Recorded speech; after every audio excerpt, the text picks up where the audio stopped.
Yeah, bro. I never wanted Raphinha in the first place. Yeah, I don't care about the breaking news, man. That's not interesting. Dembele, I never wanted him either. More of a Gnabry kind of guy now. Yeah. One's injury prone, the other one's he's never played Champions League football before. He's probably not even cut out for the level. Yeah, man. Listen, bro, they can go to Barcelona, man. There's no skin off my back. There's plenty of other attacking options in the market. Doesn't bother me one bit. Yeah, man, bro. I haven't even done any propaganda. It's not like I've done bare videos on these guys or tweets and stuff. Yeah, it's not even that deep. Yeah. Oh, you pulled? No, that's not me. See, I might have been hacked. Yeah, I could have been hacked on all platforms. Yeah, exactly.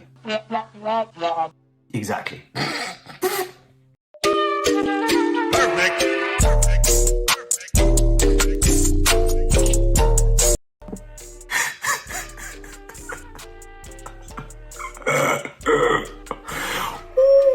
That burns, that stings. Breaking news, ladies and gentlemen. Welcome back to the YouTube channel.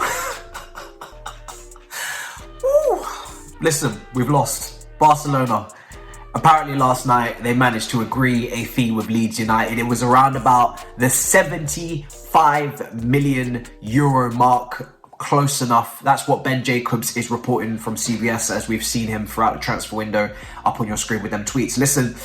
And also Dembele, green light is coming. Apparently it's on its way in the next week, maybe after the lever. And he's taken a 40% wage cut. Really is quite incredible, to be honest. But yeah, it's not easy. It's not easy in these streets. I mean, listen, we gave it our best shot. We gave it a go. We pushed them far. We can only do so much. A South American Brazilian wants to be at Barcelona. I have no idea how that club is even managing to finance this deal. I'm not trying to be salty, but I actually don't know how the football government haven't even got involved. That they are not paying all of their wages for players and they owe people money. And they owe more clubs with transfer installments like Coutinho for Villa, etc. But yet they're still able to add players to their roster. Listen, I'm not going to complain about it the whole video. I'm just a little bit puzzled as to how that's happening financially. This is a club that is going downhill in the mud in debt, but it is where it is. It looks like they're just going to keep plummeting. So Dembele and Raphinha look like they're going there. Click on the video here if you wish to see my alternative. Luckily, I made a video about that a couple of days ago, and I'm actually really gassed about that alternative. So if you haven't seen that video, check it out. It's a brilliant alternative. There are a couple of others, and maybe I'll do a couple of videos on those as well in the coming days, but that is my favorite. I'm not gonna lie, that is my favorite. Now let's move on to today's video. Today's video is all about who I believe is going to break through in pre-season. The man to watch, the star boy or player to keep your eyes on. Yeah, now my guy Ampadu, that's right, you got it. I knew. It's like Dora the Explorer, where you wait and see if they're gonna say the name before you, and then you just sit there in silence as a 5-year-old. You're like, I'm not saying anything, mate, just keep doing what you're doing. Ampadu, on loan at Venezia last season, played a lot of games. You know, he was a first team regular, one of the few players that actually stood out in that team that finished bottom of the league in Serie A and were relegated.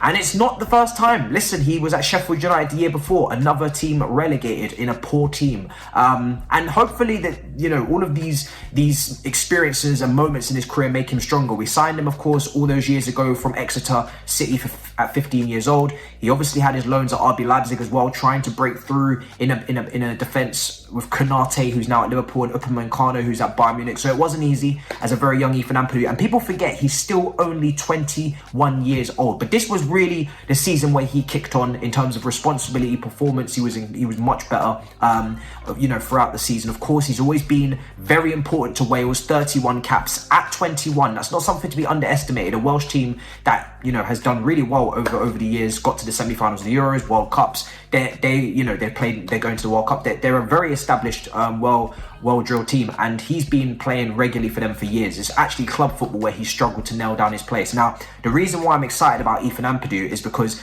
yes, he's versatile, but there's also positions that he plays that we are currently weak in and lack numbers in, and that's where I feel like he could thrive and take advantage. Now, He's played a lot in the 6 this season in that midfield. Most of his games have been in central midfield. He has played on occasion at right back and centre back. Played a lot of centre back at Sheffield United the year before in a back three under Chris Wilder. But this season he's played a lot in the DM6 role. A role that we are looking at, you know, in terms of if Jorginho even stays and extends his contract, as his agent has kind of put out there in September that the contract renewals will start again. We still need Ampadu. We still need legs. We still need energy. We still someone younger in there. Maybe more physical, that can cover the ground more. You know, and Ampadu could really be that guy. Now, of course, as well, like I said, he's comfortable playing in that back three. He's played the back three at Sheffield United. He's played the back three many a time in the middle, even on the right-hand side. Obviously on his favoured right foot to step out into midfield, but he could also play in that 6. Now, why am I excited about Ethan Ampadu? Well, listen, for the last 2 years out on loan, he's always contested with his duels. He's always been consistent in the 50s and 60s range in terms of ground duels and aerial duels. That's where he really improves his team. If you're looking at Jorginho and you're saying, right, he doesn't really compete aerially, which is understandable. He's not that guy. He's not that physical type DM. He's more of a deep line playmaker / regista. You look at Ampadu and he absolutely craps on Jorginho for aerial duels. And that's fair enough. Like I said, that's something that we need, a different type of midfielder potentially in there that can compete aerially, and people want a more physical type. Ampadu doesn't look physical, he obviously doesn't look the strongest, but in terms of his aerial duels, he competes, and he's roundabout similar to Declan Rice. I think 63% in terms of aerial duels, and in that Venezia team, he had to defend a lot. Like I said, if they got relegated, it's because they weren't very good. He was defending a lot, and he did so, and he did his job, and people in Italy speak about him very highly. Now, for me as well, when it comes down to this player, I'm thinking about Marquinhos, and not obviously at the same level, of course not, but I'm talking about the way Tuchel could use him. In 1920, when Lampard was here, obviously Tuchel was at PSG, he used Marquinhos in the 6 ahead of Kempembe and Thiago Silva a lot for PSG. And I think Ampadu could be used in a similar role. If we go to the back 4 and you want to go with 3 men in midfield, but you want a midfielder that can step into the defensive line and make it a back 3, similar to what we play now in the middle, Ampadu could be that guy. And he could be that guy that steps into the back 3, picks up the ball off the centre back, or comes into the back 3 and makes it a back 3 and makes it a pivot in front. And he can be versatile in that way. He's used to playing in the back 3, but he's also used to stepping up into the midfield. Like I said, very comfortable switching the ball, very comfortable on the ball. He's always been comfortable in the ball, very calm. He has leadership qualities, and he's not afraid, like I said, to switch play, which is something that we would love to do. If we're going to have wing backs, whether it be 4 or even a back 3, if we're going to have wing backs, we want someone who's confident and quick switching the play to find the overloads on both sides. Reece James is always out there in acres of space, and if we get the ball quicker to him, we have an opportunity to do something dangerous. Same goes for Chilwell on that left-hand side. So that's something that he's very confident in doing. Now, like I said, I think he can be used in that role. I wouldn't be surprised if he could play on the right of a back 3, but of course you've got Trevor there. You know, there could be another centre-back coming in. But I think in terms of the DM position and in the middle of the back 3, you could see him comfortably be in that role. Similar to maybe even like a David Luiz under Conte, where yes, he played in the middle of the back 3. Middle of the back 3 is a position where you're just sweeping, you're covering. You're not, you know, the other ones kind of contesting the duels. They're the ones that get stuck in on the right and the left, and the middle guy has got to be the most intelligent. He's got to be the one that's aware of his surroundings, positionally very good at organising, but also very good on the ball. You're going to get a lot of touches, and I think Ethan Ampadu's shown that he can be very comfortable and good on the ball to the level. And listen, of course, when he steps up to our level, that's going to be the extra challenge. When you get the ball, you got to be more progressive. You got to punch the ball through the lines. You're not going to get to show that at Venezia and a team that are struggling, who can't really even get to grips with the game to compete, let alone start to show your passing ability in terms of progressing the ball. It's also about the players that you're surrounded by. Are there enough numbers in attack for you to actually connect the dots, or are you just always in a low block defending for your lives? These things matter. Context is very important. So you wouldn't really expect to see a lot of incredible passing stats for Ethan Ampadu this season, but I think he does have the capability to do it. And in a Wales team that obviously have the ball a lot more, especially in those qualifiers where they're playing lesser teams in the group stages and whatnot, that's where Ethan Ampadu has to show what he can do. But he's a talented kid. He's been around for a long time. And I look at someone like Trevor Chalobah, who bounced onto the scene last season, 22 years of age. Sometimes we write off these players a bit too early, where we think, 21, 22, they should have made it by now. Let's look at the 18, 19-year-old. Listen, he's had a lot of experiences. He's mature. He's moved country many a time now, adapted to different walks of life. And these experiences help. It's something that I've even hoped for Hudson-Odoi at one point, even though I don't think it's going to happen. And I think now he comes back to us in a stronger position where he's confident as well. He's come off a good season despite the relegation. Similar to maybe Conor Gallagher at West Brom when they were relegated, but he was still good for them. And I think, listen, for me, I just feel like there's hope there. And I hope he shows in pre-season in the US what he can do.